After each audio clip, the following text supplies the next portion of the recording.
Welcome to Total Agent Access, where we interview the most inspiring real estate agents in the world to share with you the best advice from our brightest minds.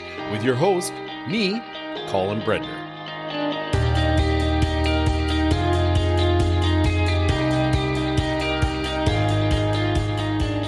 Welcome back to the podcast. Now, I have to say, I have been waiting one whole month to book my next guest here because she is very, very popular.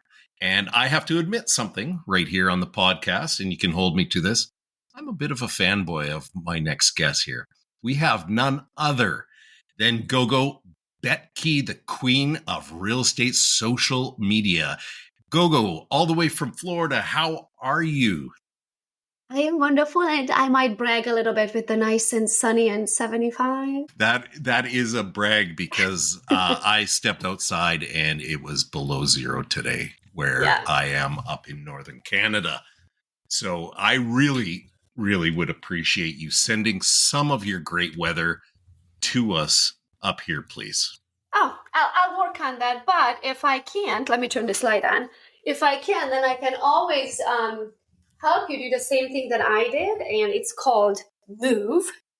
Because we moved from Michigan to Florida for that same reason, the weather. We were kind of just I'm sure in Michigan you have a little bit more weather that is kind of like ours, but without the real bad winters that we have up here. To move.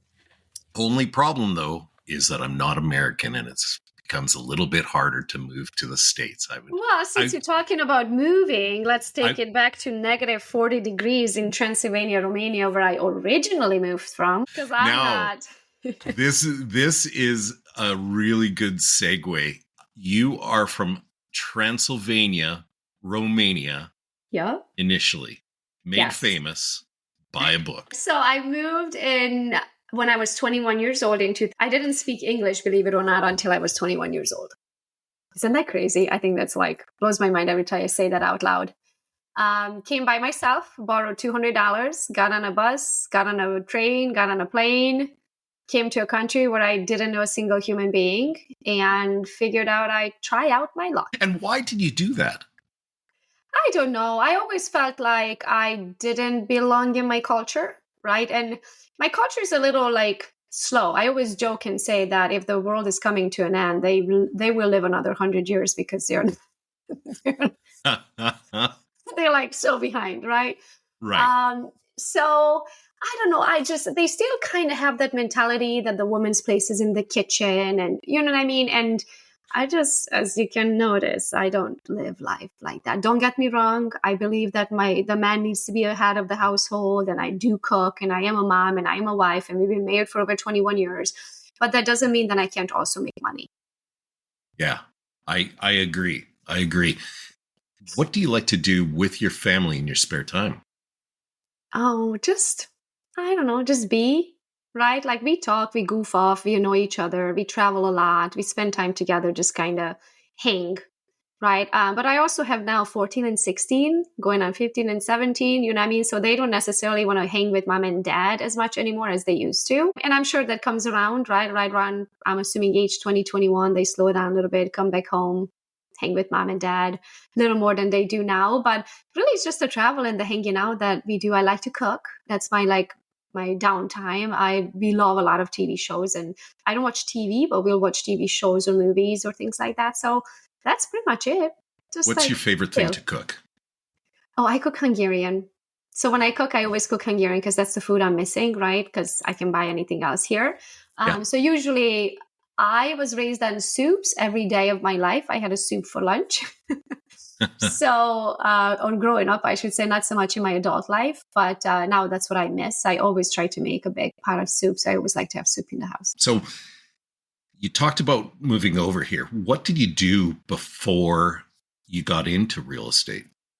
Oh, gosh. I like to joke and say process of elimination, a lot of things. So I find out what I don't want to be when I grow up. You know what? That's actually really good. I want to unpack that because so many people think that right out of high school or out of college, university, that you need to pick something and you need to stay Stick and to do it. Yeah. that exact same thing for the rest of your life. Got to have a I mean, process of elimination. I joke and say, all the time, like when the teachers used to ask of like, oh, what are you going to be when you grow up? And so many of my classmates were like, I'm going to be a ballerina and I'm going to be a vet and I'm going to be a doctor and I'm going to be a pilot. And I was like, I don't know what I'm going to be. And I still don't know what I'm going to be when I grow up. Right. Like You're waiting for it. Exactly. My personality is I get super excited about things. I put all I got to it. I figure it out, then I'm over it. As soon as I figure something out, it's boring to me. I don't have the personality, then I can do the same thing for the rest of my life. I don't have that. I like new. So I don't know if you ever gone to a Tony Robbins event. He always talks about, some people live for certainty, some people live for uncertainty. I don't like certainty. If I had the same day over and over again, just shoot me now. Like, I don't want that. I don't want to be in the same place. I don't want to be the same thing. I don't want to do it with the same people at the same time in the same way. I don't want anything same. I cannot wait. I so look forward to what is next. Where are we going where I've never been? What food we going to try I've never had? Who's my new friend when we move to Florida? Like, I love the new. I love the things that I haven't experienced yet. And that kind of takes me to, or putting it another way, is that people that don't travel or don't like new things, they're reading the same chapter of the same book for the rest of their life, even though there's so many more chapters in so many other books, right? And they're just stay in that comfort zone because that's what they know. And I'm the opposite. I'm like, as you can see, I have a million books. I'm like, I can't wait. And I usually read 3 at a time, right? So I'm like, I'm all over the place and I love it. That's how I like to live. I'm the exact same way. I love to learn. So Me too. once I learn something and get reasonably be able to master it, I get bored real quick and I need that next bit of learning stimulation, right? Exactly. Well, you and me are the same. Yeah. What drew you to becoming a real estate agent then? Nothing. It was not my idea. Whose idea was it? It was a fine idea in hindsight. Oh, what a genius she is, right? So at the time so you asked me what I did. So I did all kinds of jobs. I worked in a jewelry store. I worked in a plastics department. I did shipping and receiving. I did labeling for a labeling company. I worked in a plastics department with data entry. I have a restaurant food safety certification. I worked as a server in a restaurant. I worked in a jewelry store, like you name it, I have done it. Right. And then, of course, I was an au pair and a live-in nanny. So I have done all kinds of random jobs. And I was actually in between jobs. I got let go of my previous job from NSF International because when Duke, our second son, was born, he got super sick.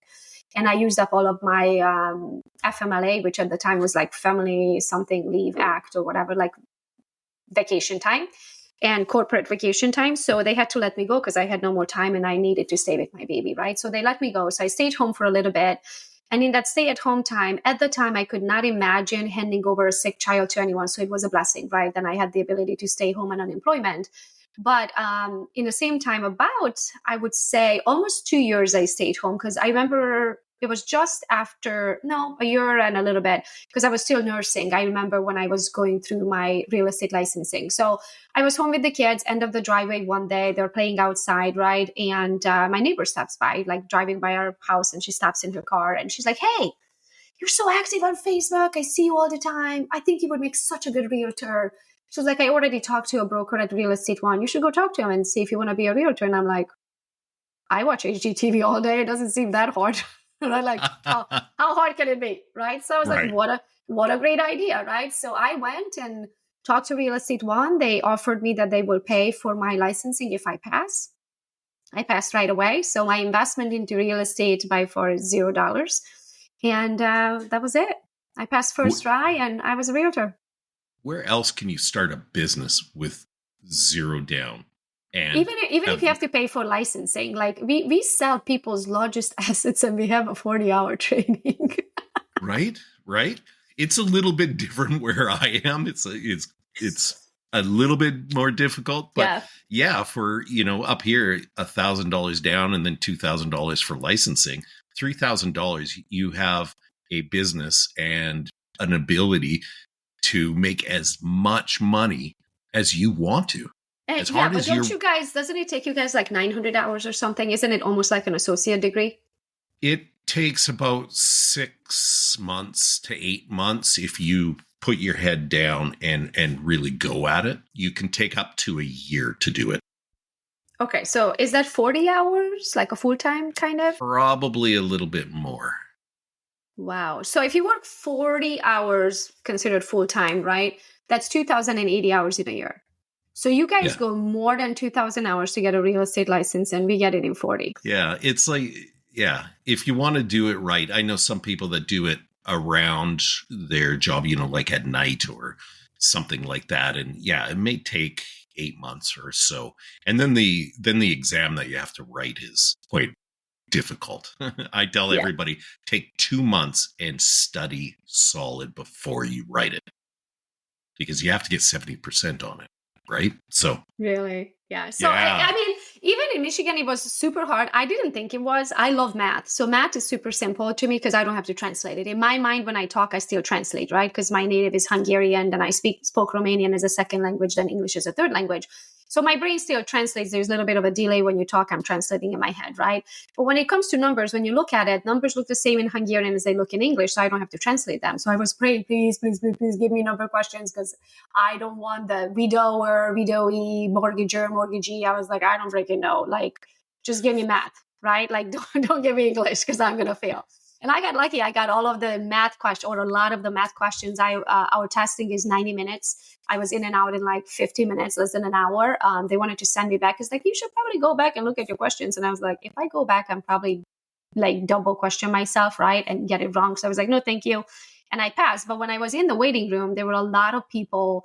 They're like, oh, it's my 7th time. Oh, it's my 2nd time. Oh, it's my 4th time. And I was like, oh, so it's not as simple as I thought. I thought I'm just going to bam, bam, bam, boom, I'll be out of there, right? Yeah. I was, thankfully, but that is not the case in many cases. Many people have a hard time passing. Right. So share with us your worst moment in real estate. Tell us that story, and what did you learn from it? Okay, so the first, I've never got asked this question, right? So the first time I cried over a real estate transaction, I don't cry over a real estate transaction anymore, but I used to, let me tell you, I used to hurt my feelings, right? I don't have feelings anymore. Is that what happens over time? Is that you lose your feelings? Exactly. You don't give a bunny rabbit anymore. It's just a transaction, right? And it's another day. And also you have solutions to problems as you've been in the industry for a long time. You definitely become more skilled. Yes, exactly. And also if you have, I never forget, one of my coaches told me, if you have one transaction, it's 100% of your commissions. It's 100% of your income, right? If you have 10 transactions and one falls apart, it's 10% of your income, right? So it doesn't hurt as bad anymore. When you're new and you're chasing that one transaction and that one commission, and all of your this month's income is hung up on that, right? And you lose that because whatever reason, that hurts. But when you have multiple commissions coming in and multiple sources of income and passive income, you're like, okay, whatever, next. Right? So it hurts a little bit less. It hurts a little bit less. So, okay, let me tell you the first time I cried over spoiled milk. So I had these clients, and I swear I showed them every house for like 4 months straight, right? Because they were the type of clients that were all over the place, didn't know what they want, didn't know where they wanted it. They could shop anywhere from $250 to $1 million. Like, we were all over the place, right? Which, again, it was my fault. I should have known better. I should have narrowed them down to a location and to a price and what they really like, right? But hey, I was brand new. So I showed them everything. 4 months. Then I go on vacation. While I went on vacation, I did have backup, and I did disclose with them that Jessica over here is going to take care of them over the weekend while I'm gone. They decided not to use Jessica, didn't say anything to anyone, went to an open house, loved the house, made an offer with the listing agent. Mind you, I did do one thing right, and I had a buyer's agency signed already, but good. Who had, what is the word? There's a word for it when you show the house. I can't think of it. And you guys may not use that in Canada, but in the US, there's a term that even though I had a buyer's agency, the other agent had I can't think of what the term called. Pretty much she's due the commission because she showed the property. Okay. Right? I can't think of the term right now. And so I cried over that. Because I was like, what's the point of having a buyer's agency? What's the point of doing the right thing, disclosing ahead of time, having a backup agent, if your clients are just having zero respect for what you have done this whole time? So 4 months of my life, then I'm not going to get paid for, right? But as would have it, that agent was not a good negotiator. They did not get that deal, and they came back to me. Perfect. But you had So a little cry in the meantime. Oh, I did. I literally went to bed early and cried myself to sleep. That was my first transaction. Then I was like, I just lost the deal. Yeah. So what did you learn from that? Because it seems like you did everything correct. Up here, when you have a buyer's agency, it supersedes everything. Yeah. Yeah. There is I thought so too, until I learned this term. Now I need to freaking Google it, what it's called. Where's my phone? Actually, where is my phone? It's always with me. I don't see it. I must have left it out there somewhere. What is it called? I would Google it if I had my phone, but I don't know what I did with it. Anyway, in the US, there is a term where you owed a commission to the agent that showed the property. And it overrides your buyer's agency. Okay. Got you. Mm-hmm. Now, if you could look back and give yourself some advice when you first started, what would you say? Join a team. Why should somebody join a team? So I can tell you why I didn't, and I can tell you, well, I don't want to put words in other people's mouth, but I can tell you why I didn't. So I had a chip on my shoulder, and I had an ego, and your ego is not your amigo. Your ego is not your amigo. I love that. That's a quote right there. You're right there. It is not your amigo. So pretty much I didn't join a team because I was like, I am not paying someone 50% of my commission, and I am not building somebody else's brand. Okay. Let me put it this way. You cannot do that, and you can keep 100% of a big fat nothing, or you can keep, I don't know, 50% of a $12,000 commission, which is $6,000, right?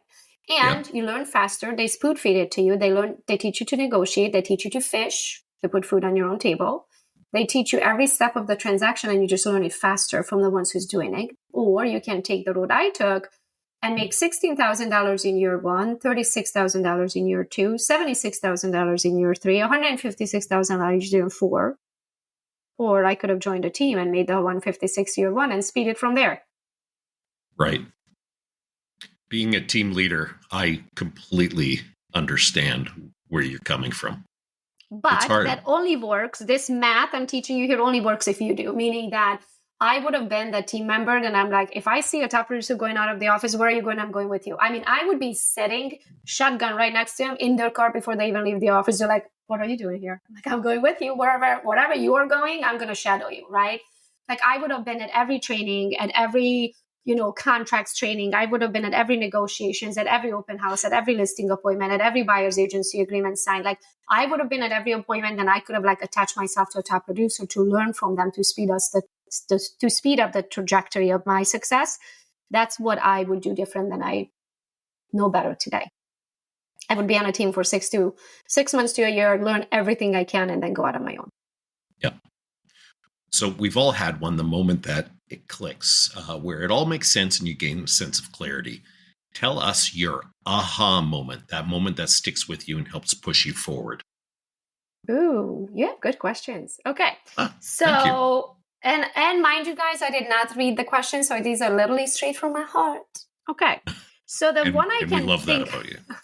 So the one that I can think of, I got a real estate coach in my year 5 or 6 in real estate. And so I was still at Real Estate One. I became a top producer in the office. And for the top producers, for the top 10%ers, they gave us not free coaching. They paid for half of it, right? So it was like $1,200, I think, a month. And I paid $600. Real estate paid $600. I think that's how it was.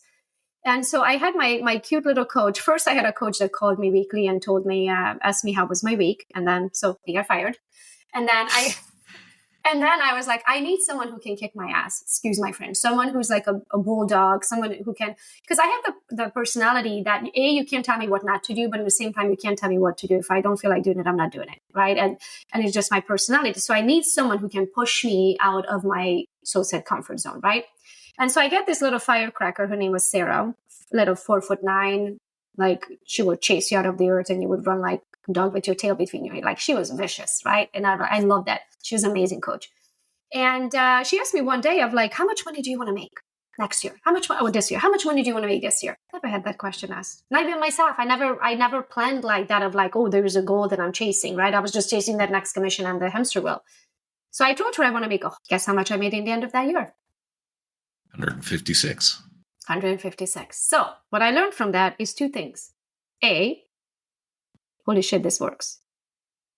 Like when you set a goal and you put it out there to the universe shall deliver a path of which is going to take you to 156, right? B, or the second lesson I learned from that is, if this does work, which it does, why didn't I ask for 300? Why didn't I ask for $500,000? Why didn't I say, I want to make $1 million this year? You know why? Because that's what I believe that I can do. So I put myself into a box because that's what I believed that I can achieve. So then the next question is, if you believe you can do 150, can you force your brain to believe you can do 300? And if you believe you can do 300, then can you do 6? So then it just goes on and on and on. So pretty much the moral of the story is you can have what you believe that you deserve. Yeah, that's really great. I always believe in setting high goals, because if you fail, you're going to fail high. But if you set your box at 150, guess where you're going to land? 150. Exactly. I always say there's no plan B. Yep. Burn the ships. Plan A. This is where we are going, and we'll figure out how we're going to get there. Yeah. Along the way, right? Oh, yeah. Build a plane on the way down. You got it. Can you open up your toolbox and share with our listeners, what are your marketing secrets? What has worked for you when you first started? And what is working for you and your team right now? It's really nothing different. We are still doing the same exact thing. It's just more people doing it at the same time, right? That's the only difference. So we are having more results because more people are doing it. Initially, there was only me. So consistency is key. And it's not brain surgery, guys. Anything that you do it consistently and do it the best possible way. And by the best possible way, I mean, if you decide to do it on social media, don't do flyers. Doesn't work. Don't put letters on the screen.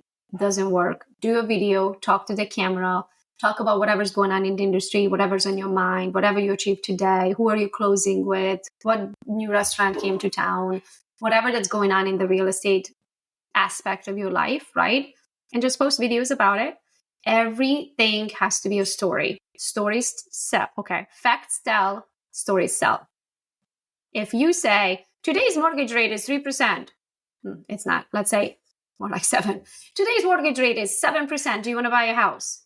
Or how about we say, oh, Jessica Smith over here just closed on 123 Main Street. So her $420,000 house, they're getting it less than $2,400 a month. And my lender gave them free appraisal and free home protection and 3% closing cost.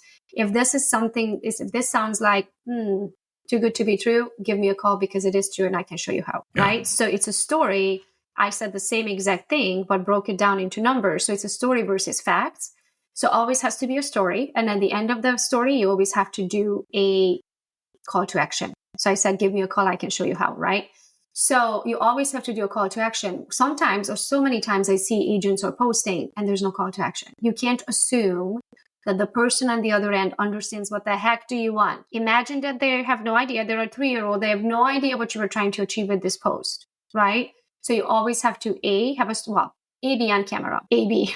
So 1, be on camera. 2, share a story. 3, call to action. What do you want them to do? Do you want them to call you? And if you say call me, then better include the phone number because they're not going to go to Google, type in your company name, get to your website, get to the contact button, go to the bottom of the page to copy the phone number and paste it on their phone. Never going to happen, right? So if you say call me, you have to also say where. If you say email me, you have to say where. If you say DM me, that means direct message. That just means send me a direct message right here on Instagram or right here on Facebook, right? So you have to give clear instructions and then you have to tag location and you always have to use hashtags that are relevant to whatever's in your post. And that's pretty much the secret. Step 1. Step 2, let's go back to the basics. What I'm talking about is that you have to have a business page. Do not do business on personal. If you don't respect your business enough to create a business page for it, your friends are not going to respect your business that doesn't exist, right? So if you have a business, you're going to do business on business, you're going to have personal on personal.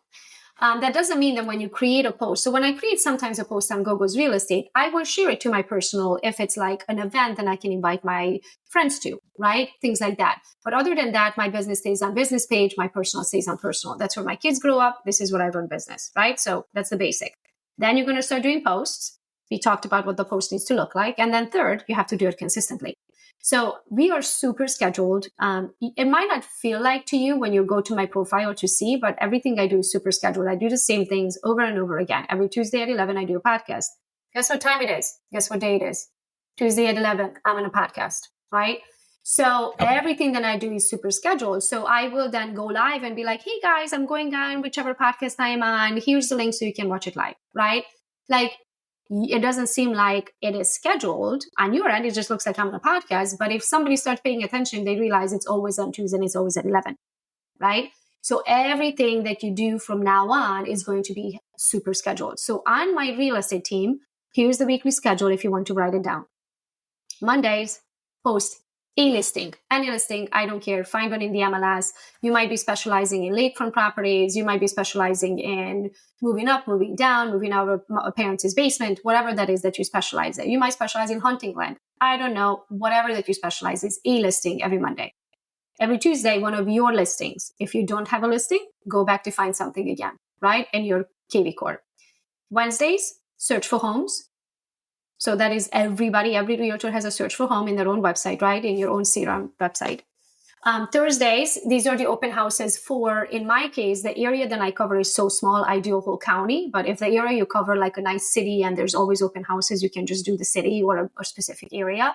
I have to do the whole county because the area I cover, people have acreage and we go so far out and there's only so many listings, right?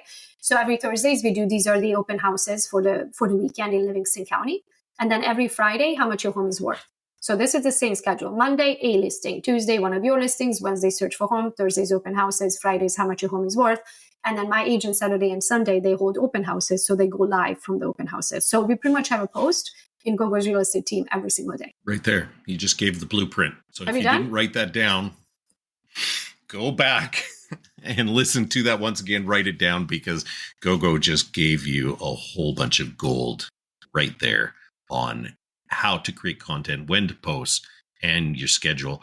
And it may get boring, but it is effective when you do the same thing over and over again consistently. Doesn't matter how great your posts are. It matters that you post consistently. Yeah. That is key. So success doesn't come easy. For most of us, we sacrifice our time for success. How do you keep a work-life balance, and what advice could you share? Oh, gosh. So that's a loaded question. How much time do we have, Colin? We have as much time as you want to talk. Okay. So I kind of walk you through the evolution of my career. So at first, because there's so many different phases, right? Being a realtor, I haven't sold a house in 3 years. So what I do today is super different than what I did to become a top producer, right?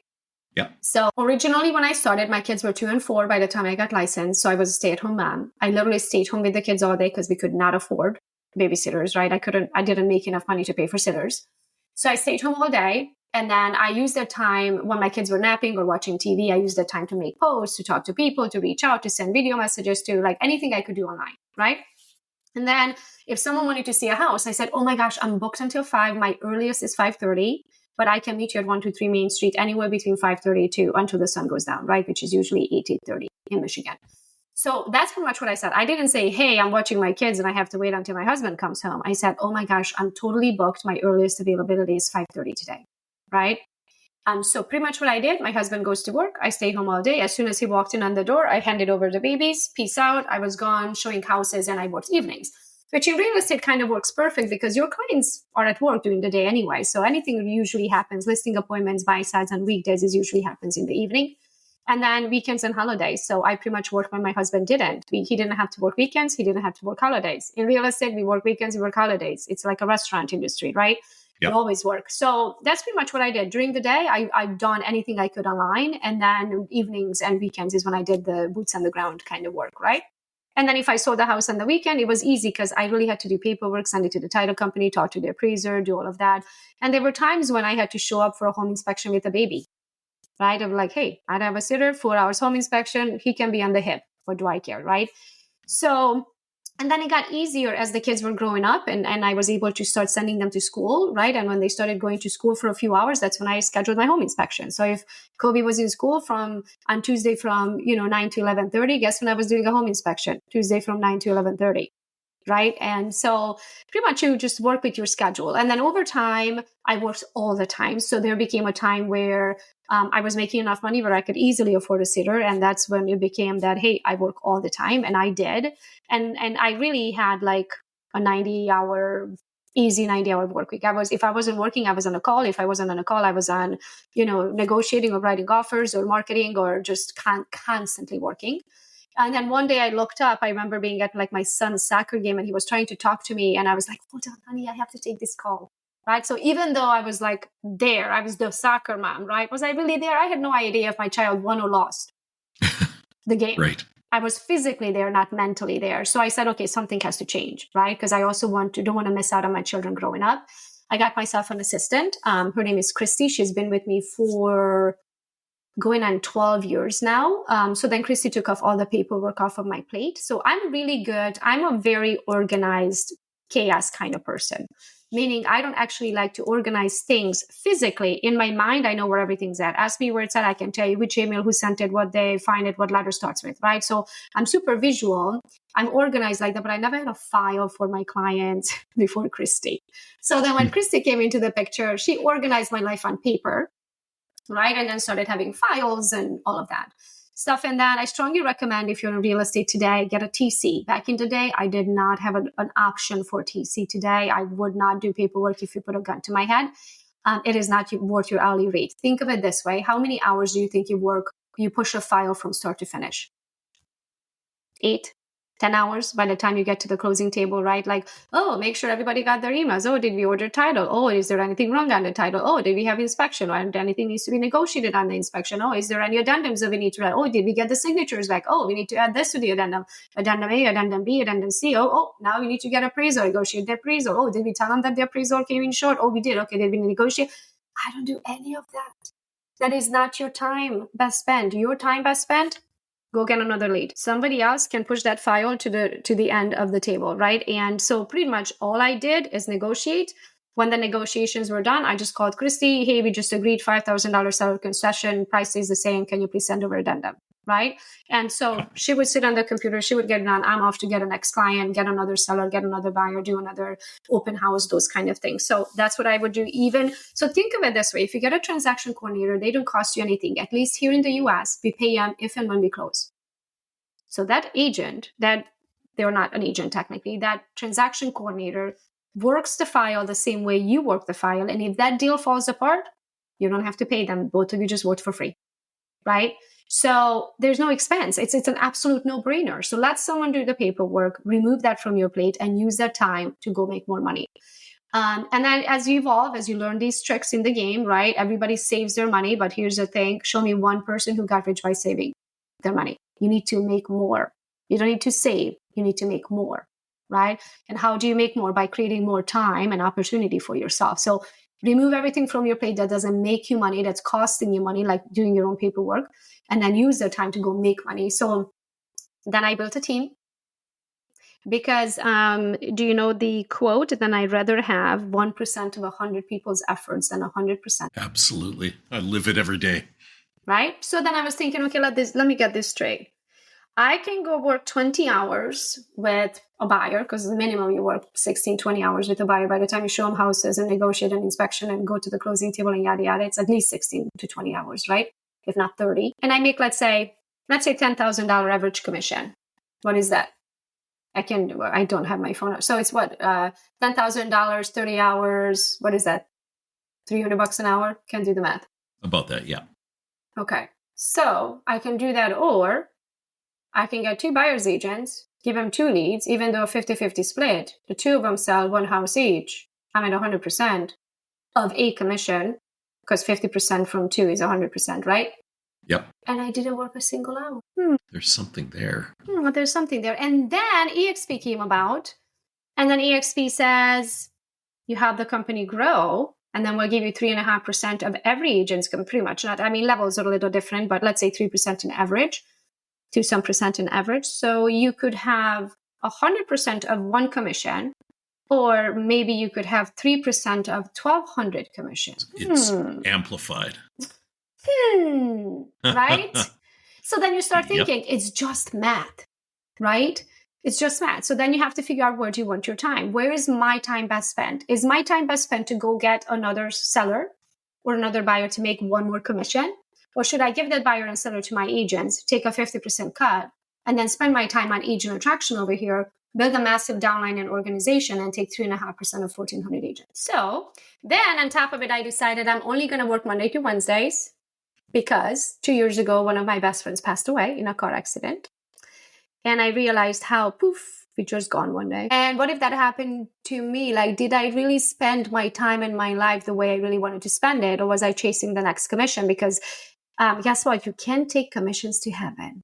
They're worth nothing there. And what we can take with us, hopefully, is memories. And I was like, okay, so I'm going to work Monday to Wednesday. This is why my podcasts are on Tuesdays at 11.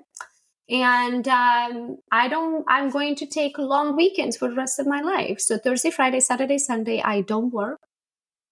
So I work like a madwoman for 3 days, and then that's it. And then on top of it, I got myself 17 assistants, 14, I think. And they do everything. I haven't checked an email or a DM, and I can't tell you when. I don't do anything that I don't like doing or doesn't make me the money or the hourly rate. I stay in my lane. I'm very specific of what I do with the time that I do work, and everything else is hired out. I love that. And I haven't made less than 7 digits or multiple 7 digits in more than 5 years. Boom. Right there. What is the one thing that has you most excited about the future of your real estate business? Oh, you have a good question. Thank you. I have so many goals always. I'm always chasing something, right? So, and then sometimes I look back and I'm like, have I even celebrated the one that I did achieve, right? So I just had a big, I wouldn't say achievement, but a big thing that happened, right? I just brought over a brokerage with 500 agents, and I think I need to give it like a hot minute to let that soak in, right? And enjoy. Because just so the audience understands, when we attract at EXP, we can bring brand new agents, right? Referral agents, which they don't actually sell, they just refer transactions. We can bring rock solid top producing agents. We can bring small brokerages, smaller teams, big brokerages, bigger teams. Like there's all kinds of options. Well, since I've never been a broker owner, I don't know their pain. I don't know what they need. I don't know the pebble in their shoe. I don't know their expenses. I don't know how to run a brokerage, right? So I always had like this underlying fear that I'm not enough to bring a brokerage, right? Since I've only been kind of like, even though I have a small team now, I still consider myself a solo agent for whatever reason. That's how I feel, right?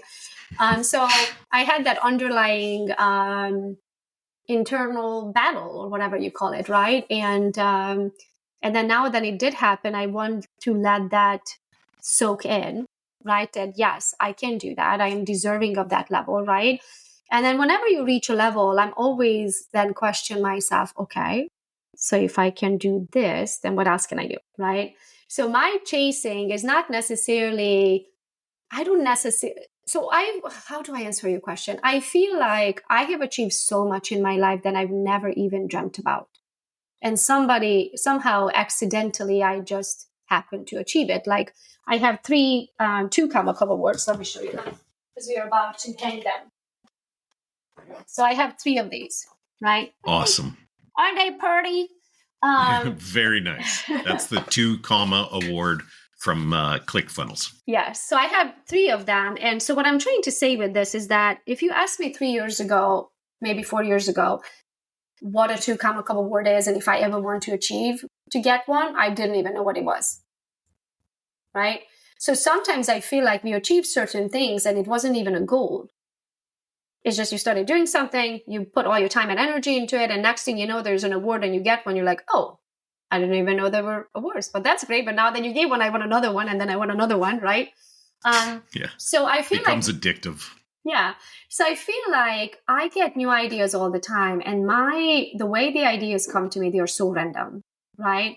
I'm not like, I've never was like, oh, so I'm going to finish high school. And then after high school, I'm going to go to college and I'm going to go to this college. And when I finish that, I'm going to get my master's and then I'm going to get my PhD and then I'm going to be a whatever. Like I am so not like that. I can't even tell you how my brain works. Like an idea pops in my head, like ask my team. I can give them instruction today. This is what we're going to do. Get it done by Friday. 9:30. Never mind. Everybody hold your thought. I got a better idea. hold everything that you just did by far. We are pivoting. We are going this direction. Tuesday morning. Guys, I woke up with a great idea, right? So they're like, Christy said one time, Christy's now my director of operations. She's the one who started as my assistant 12 years ago. She said one time, she's like, Gogo, I'm going to take all your freaking squirrels and I'm going to put them in a duck row, right? Like put your ducks in a row, right? I was just, because I am like that. I'm a super squirrely person. I get great ideas. I chase it. I figure it out. I move on. I'm on to the next thing. Sometimes I haven't even reached the goal that I set for myself and I'm already chasing something totally different. So to answer your questions, where do I see my career? I would like to have a massive, massive, massive organization for agents because I do believe that I can help a lot of agents, right? So that is a goal. We are at 1,400 agents now with the new brokerage of 500 coming in. So soon to hit like close to 2,000 agents. I would like to see that 25,000 plus in the next few years, right? So that is one of my biggest goals. And then I just started a podcast. So I'm super excited about growing that and reaching larger audiences of my own. I have attended, who knows, probably thousands of podcasts now, but never my own, right? I always attended other people's podcasts. So now this is going to be my own podcast, my thoughts, my guests, my way, the way I see the world and the way I can help others. And so I'm super excited about that. You know, the quote that you can have absolutely anything in life, the more people you have to get what they want. Yep. So I think, and that's why I started this podcast. Yeah. Just to help people. Yeah. Because I think we need more people. We need more people sharing what they know, because in our industry, it's so much that people don't share. They hold their cards close to the chest because they come from a place of scarcity. Whereas I always think, not at EXP. Nope. Nope. And you know, my previous guest said the same thing. It's just the color over here is a little bit different. So you've given us a ton of value and takeaways, but what are 3 actionable takeaways that you think every agent should be doing in their business right now? Oh gosh. Social media, number 1. If you're not on social media, you're going to be a dinosaur. I hate to break it to you. You're not going to exist. You're not going to be a choice when they're searching for an agent. So if you're still fighting the idea of going on camera, then maybe you want to ask yourself, which one is harder, being on camera or being broke? Yeah. And then choose your heart. Choose your heart. So that would be 1. Learn constantly, right? Because the industry changes, mindset changes, technology changes. NAR here in the US, how we do business, how we used to do it for the last 20 years and how we do it now just changed, right?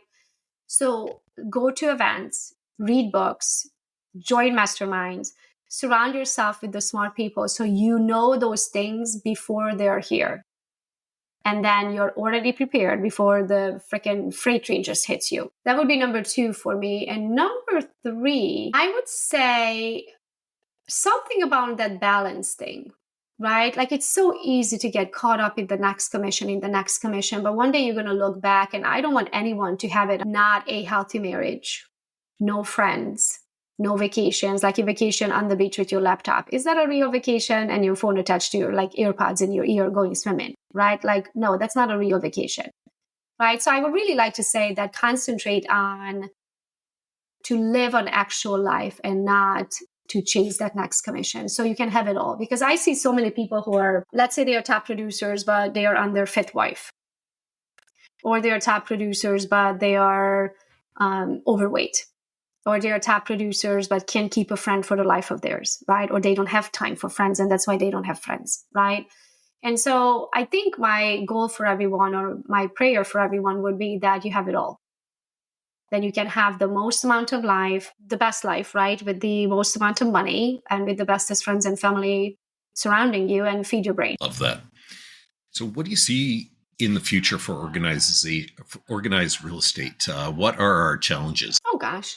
I look at challenging as lessons we haven't learned yet, right? Like challenges excite me because that just means we haven't figured something out yet. But we are a very smart industry, and we sure will. If anybody can figure something out, we can figure it out, right? So, I mean, here in the US, I don't think you guys have that in Canada, but here in the US, we just had this big NAR situation, right? And everybody was losing their mind over it. It's coming here. Is it? Yeah. everybody's losing their mind over it. It's really nothing different than we've already been doing. You should have always had a buyer's agency. You should have not showed a property without having a contract with that buyer to have fiduciary duty to that buyer and not the seller.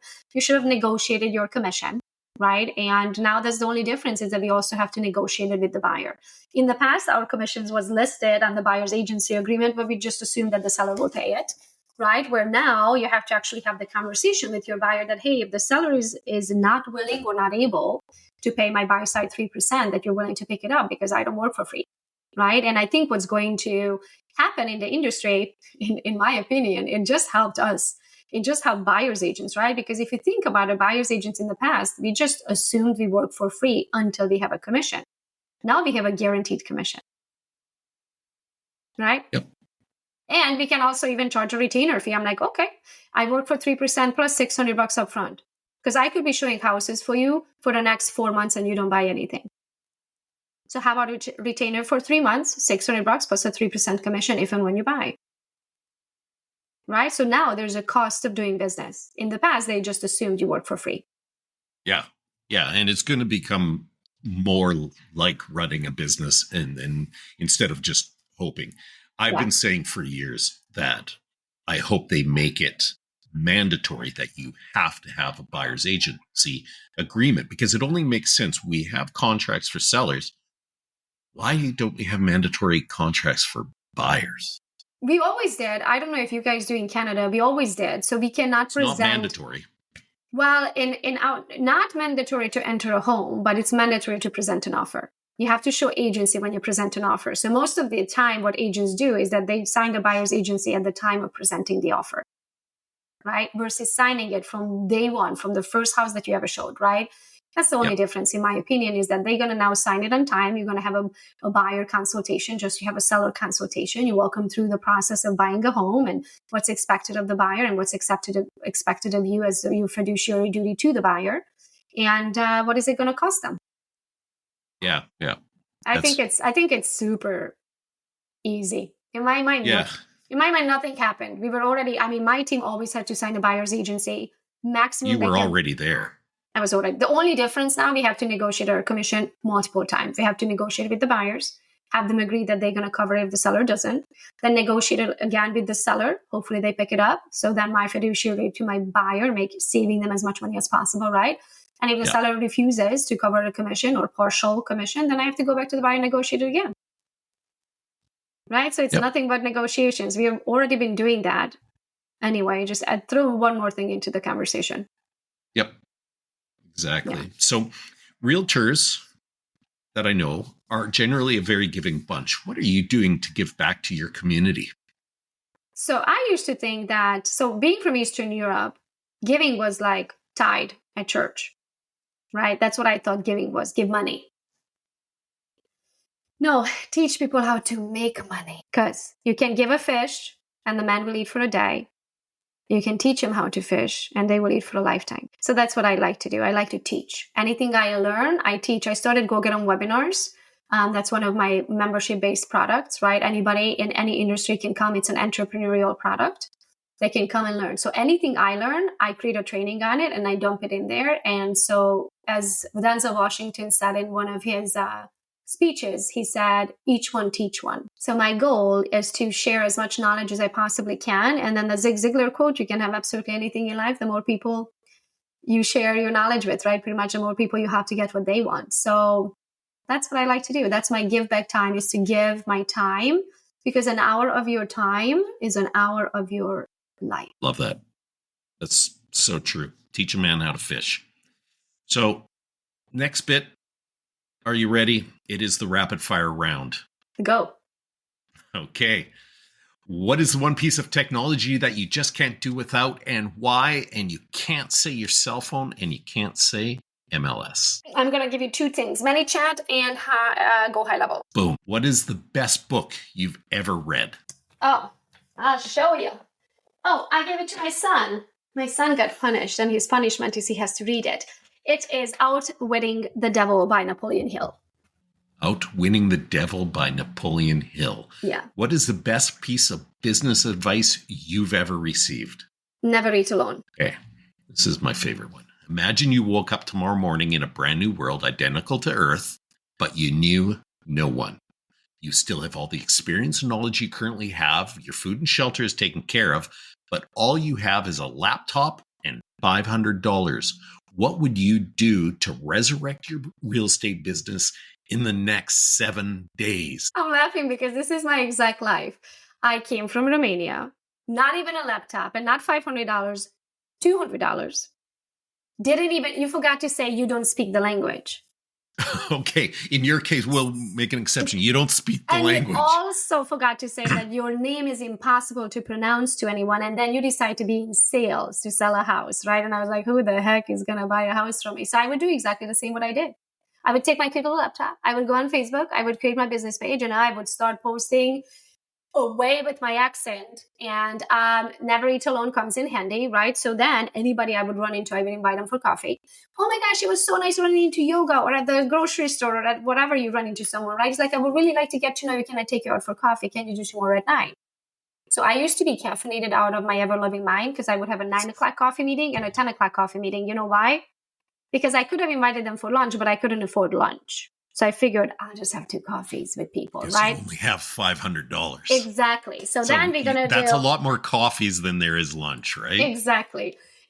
So I just did a bunch of coffees in the morning. So I started with the local experts. So I would invite out the title companies, the inspectors, the appraisers, the moving company, the painter, the cleaning crew, like anybody that's involved in a real estate transaction. I would invite them out for lunch and I would pick their brain. Or coffee. I would pick their brain. I would ask all kinds of questions from their angle, which then in return gave me knowledge about something I didn't know anything about. What does knowledge do? I can create a video with that knowledge. What happens when that knowledge comes through your lips? Automatically makes you the expert. I didn't even know that 5 minutes ago. I just recited what I learned from 5 minutes ago on camera. And now I'm the expert. Would you go figure? Sounds so easy. Last question. And we will say goodbye. Give us a quote that has guided you in your life. My favorite quote. I have a million of them, but this is the one that started the fire in my soul. If you don't build your dreams, someone is going to hire you to build theirs. Boom. That's beautiful. Let's remember that. Keyword, hire you. Yeah. Absolutely. So one of the big things that we love to do on this podcast is we love our listeners to send out referrals. If somebody has somebody coming or going in Michigan, and what area of Michigan do you cover? So my local team covers Livingston County, but Team Gogo covers almost every state in the U.S. besides South Dakota and North Dakota. So almost anywhere in the U.S. we can help. Okay. How do they get a hold of you? Gogo's Real Estate on Instagram. I mean, you can find Gogo, Bethke, or Gogo's Real Estate everywhere, and all the other platforms, you're going to be talking to one of my assistants. If you want to talk to me directly, Instagram, Gogo's Real Estate. Beautiful. Just send you a DM? Absolutely.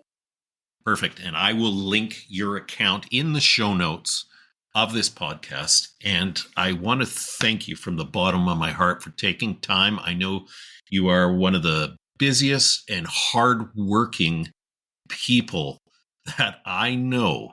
So thank you for taking the time, the hour that we've been chatting out of your day to be able to do this. It is greatly appreciated. And if there's anything that I can do on my side for you, just do not hesitate to reach out. You're the best. Thank you so much for having me. Bye, guys. You're the best. Thank you so much for listening to Total Agent Access. Head on over to iTunes, hit subscribe. While you're there, leave us a review. 1 star's okay, but 5 stars is even better.